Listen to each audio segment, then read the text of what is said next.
ఈరోజు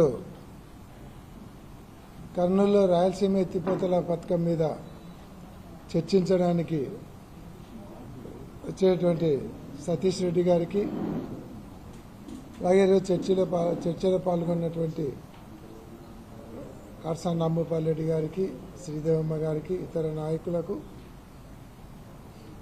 పాత్రికేయులకు అందరికీ నమస్కారం. ఈరోజు రాయలసీమ ఎత్తిపోతల పథకం గురించి కానీ, గుండ్రేవుల గురించి కానీ సతీష్ రెడ్డి గారు అలాగే రాంభూపాల్ రెడ్డి గారు వివరంగా చెప్పడం జరిగింది. గుండ్రేవుల ప్రాజెక్టు గురించి చంద్రబాబు నాయుడు గారు కోడుమూరులో 2019లో ఫౌండేషన్ స్టోన్ వేసినాడు. ఆ రోజు ఏం చెప్పినారు సూర్యప్రకాష్ రెడ్డి గారు, గుండ్రేవుల ప్రాజెక్టు ఇస్తేనే నేను పార్టీలో చేరుతానంటే అందుకే గుండ్రేవుల ప్రాజెక్టు ఇస్తున్నాను అన్నాడు. పార్టీలో చేరినాడు, పోటీ చేసినారు, ఓడిపోయినారు. మళ్ళా గవర్నమెంట్ వచ్చింది, ప్రకాష్ రెడ్డి గారు ఎమ్మెల్యే అయినారు, చంద్రబాబు నాయుడు గారు ముఖ్యమంత్రి అయినారు. అంటే వీళ్ళు ఇంతవరకు ఈ 2 సంవత్సరాలు కంప్లీట్ అయింది.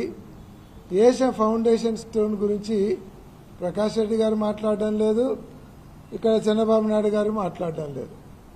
అంటే వీళ్ళ మాటలన్నీ రాత్ గయా బాత్ గయా అన్నట్టుంటుందా? ఇచ్చిన మాట ఆ రోజు సత్రంలో భిక్షగాళ్ళు కదా మాట్లాడుకొని పోయినట్టే ఉంటుందా? ఈరోజు ఏదన్నంటే తెలంగాణ వాళ్ళు ఒప్పుకోలేదు అనేది చెప్తారు. మీరు తెలంగాణ ముఖ్యమంత్రి అడిగితే రాయలసీమ ప్రయోజనాలను తాకట్టు పెట్టి మీ శిష్యునికి అంత మేలు చేసినారు. మీరు గుండ్రేవుల ప్రాజెక్టు గురించి అడగండి. శిష్యుని కోసం అంత త్యాగం చేసినప్పుడు రాయలసీమ ప్రజల అభివృద్ధినే త్యాగంగా ఏదో మీ ప్రాపర్టీ అయినట్టు రాయలసీమను తాకట్టు పెట్టినారు. మరి ఇదే రాయలసీమ కోసం గుండ్రేవుల ప్రాజెక్టును అడగలేరా? నోర్లు పడిపోయినాయా? మీకు కావాల్సింది రాజకీయ ప్రయోజనాలు తప్ప రాయలసీమ ప్రాంతం ఏమైపోతుందా మీకు ఆలోచనే లేదనేది దీన్ని బట్టి అర్థమవుతుంది. జగన్మోహన్ రెడ్డి గారు ఈరోజు చెప్పినాడు 29లో వస్తే గుండ్రేవుల ప్రాజెక్టు టేకప్ చేస్తామని. చేస్తాడు. మరి మీరు ఆ రోజు చెప్పినారు, ఈరోజు ఎందుకు చేయలేకంటారు? మీకు చేయాలని లేదా చేతగాకనా? ఏదో ఒకటి చెప్పాలి కదా. ఎన్ని రోజులు మభ్య పెడతారు? ఏమన్నంటే మేము ఇది రాయలసీమ ఎత్తిపోతాలంటే లడ్డు అంటారు, తిరుపతి లడ్డు కల్తీ అంటారు. మేము రాయలసీమ ప్రాజెక్టులు అడిగితే శ్రీశైలం లడ్డులో బాత్రూంలో కడిగే కెమికల్ కలిసిందంటారు. ఇదే రాజకీయం చేసేది. ప్రతిదీ డైవర్షన్ అయినా, ఏ సమస్య వచ్చినా దానికి డైవర్షన్. ఈరోజు హెరిటేజ్ కంపెనీకి ఇందా కంపెనీకి లింక్ ఏంటంటే మీరు బూట్లు వేసుకొని ఫోటో పట్టుకున్నారంటారు.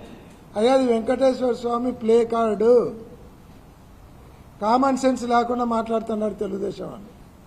చంద్రబాబు నాయుడు గారు గృహప్రవేశానికి పోయేటప్పుడు వెంకటేశ్వర స్వామికి దండేసి ఫోటో పట్టుకొని గృహప్రవేశానికి, ఈ పేదలకు కట్టిన గృహప్రవేశానికి, అవి కూడా జగనన్న కట్టినటివే, ఆ గృహప్రవేశానికి వెంకటేశ్వర స్వామి ఫోటో పట్టుకొని వెంకటేశ్వర స్వామికి దండేసి బూట్లు వేసుకొని గృహప్రవేశం పైన మీరు హిందూయిజం గురించి మాట్లాడతారా?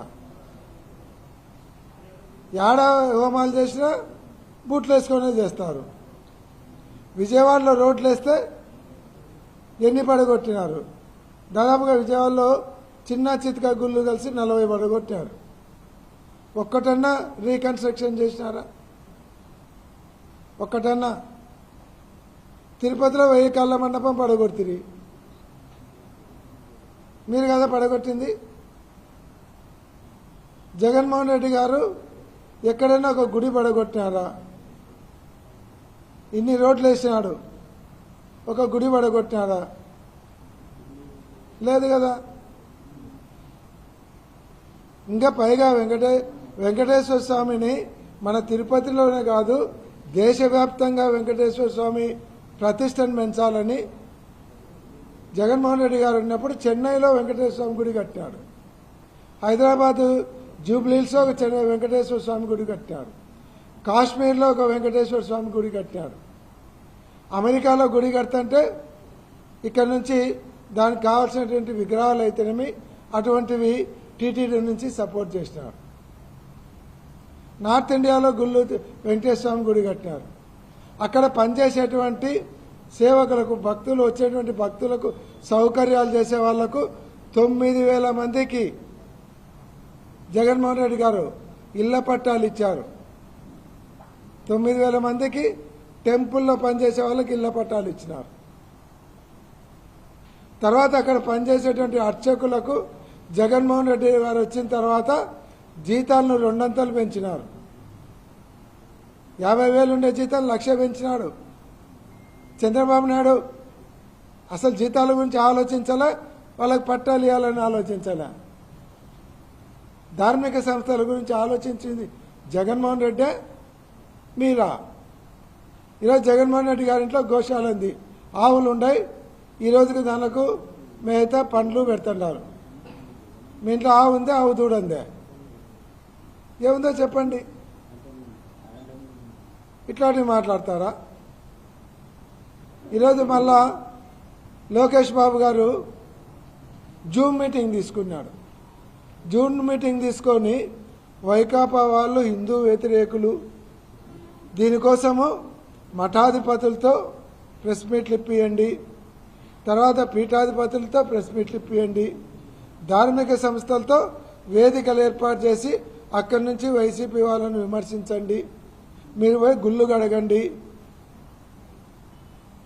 నేనేం ఎవరో చెప్పినది కాదు, వాళ్ళ అఫీషియల్ పత్రిక, ఎల్లో పత్రిక ఈనాడులో వచ్చింది. లోకేష్ గారు వాళ్లకు ఈ డైరెక్షన్ ఇచ్చినాడు జూమ్ మీటింగ్లోని మంత్రులకు వీళ్ళకని ఈనాడు పేపర్లో రాసినారు. మేమేం కల్పించి చెప్పడంలే. అంటే వైసీపీ పార్టీ హిందూ వ్యతిరేక పార్టీ అని మీరు కొంతమంది స్వాములను తయారు చేసి వాళ్ళతో ప్రెస్ మీట్లు పెట్టించారా? వేదికలు మీరే తయారు చేసి వేదిక దావలపోయే వాళ్ళందరినీ ఎక్కించి ఇవన్నీ ధార్మిక సంస్థలన్నీ విమర్శలు చేయాలనే? ఏమి మీరు అంటే రాజకీయాలను ఇంత దిగజారి హిందుత్వాన్ని దైవత్వాన్ని ఇంత దిగజారుస్తారా రాజకీయాల కోసం? జగన్మోహన్ రెడ్డి గారి ప్రతిష్టకు, జగన్మోహన్ రెడ్డి గారు రాజకీయంగా ఎదుగుదలకు తట్టుకోలేక భయం పుట్టుకొని ఆ భయంలో ఏం చేస్తున్నారో అర్థం కాకుండా చేస్తున్నారు. ఇప్పటికే మీకు వెంకటేశ్వర స్వామి మొట్టికాయలు కాదు, నెత్తిన రోగల బండతో కొట్టాడు మీరు చేసినటువంటి అప్రతిష్ట పాలకు. మీ పాపం ఆడోళ్ళు, ఆమె భువనేశ్వరి గారు, బ్రాహ్మణ్ గారు కష్టపడి 2 మహిళలు ఒక మంచి వ్యాపార సంస్థను అభివృద్ధి చేస్తే ఈయన రాజకీయ స్వార్థం కోసం వాళ్ళ నెయ్యిలో కెమికల్స్ కలిపినారు, తర్వాత లడ్డూలో కొవ్వు కలిపినారని చెప్పి మాట్లాడి ఈరోజు హెరిటేజ్ సంస్థ ఉండేటువంటి చరిత్ర అంతా బయటకు వచ్చేసరికి మీ ప్రాపర్టీ వాల్యూ 2,770 కోట్ల రూపాయలు ఆవిరైపోయింది. భగవంతునితో పెట్టుకుంటే గాలికి ఆస్తులు ఆవిరైతే అంటే ఇదే. రూపాయి కాదు, 2,000 రూపాయలు కాదు, 2,777 కోట్లు మీ ఆస్తి. వెంకటేశ్వర స్వామి అనుకుంటే గంట కావిడి చేసినాడు. 654 రూపాయలు షేర్ వాల్యూ ఉండేది హెరిటేజీ, 352 రూపాయలకు వచ్చింది. అది ఎవరిని నాశనం చెప్పినాడు, ఎవరు తప్పు చేసింటే ఎవరిని శిక్షించినాడు. అది చాలదా? అది చాలక మళ్ళీ ఇట్లా జూమ్ మీటింగులు, టెలికాన్ఫరెన్సులు ఇవి పెట్టుకొని సిగ్గు లేకుండా హిందుత్వాన్ని అర్థం పెట్టుకోండి, హిందూ వ్యతిరేక పార్టీ అని చెప్పండి అని. ఈ రాజకీయాలు ఆంధ్ర రాష్ట్ర ప్రజలు చెవులో పూలు పెట్టుకోలేదు, క్యాలీఫ్లవర్లు పెట్టుకోలేదు. టైం వచ్చినప్పుడు మీకు పెడతారు. ఇవన్నీ ఇంత దిగజారి రాజకీయం చేస్తే భ్రష్టు పడతారనేది గుర్తుపెట్టుకోవాలి. ఇప్పుడన్నా గ్రామాలలోకి పోతున్నారు. రేపొద్దున హిందుత్వం మీద, దేవుళ్ళ మీద ఇట్లా దిగజారి రాజకీయాలు చేసినారంటే మగోళ్ళు కాదు, ఆడోళ్ళు పొరకలు తీసుకొని వెంట పడతారు. మిమ్మల్ని, మీ పార్టీ నాయకులు అనేది గుర్తుపెట్టుకోని తెలుగుదేశం పార్టీ వాళ్ళకి హెచ్చరిస్తూ ఉన్నాం, ముఖ్యంగా లోకేష్ బాబు గారికి.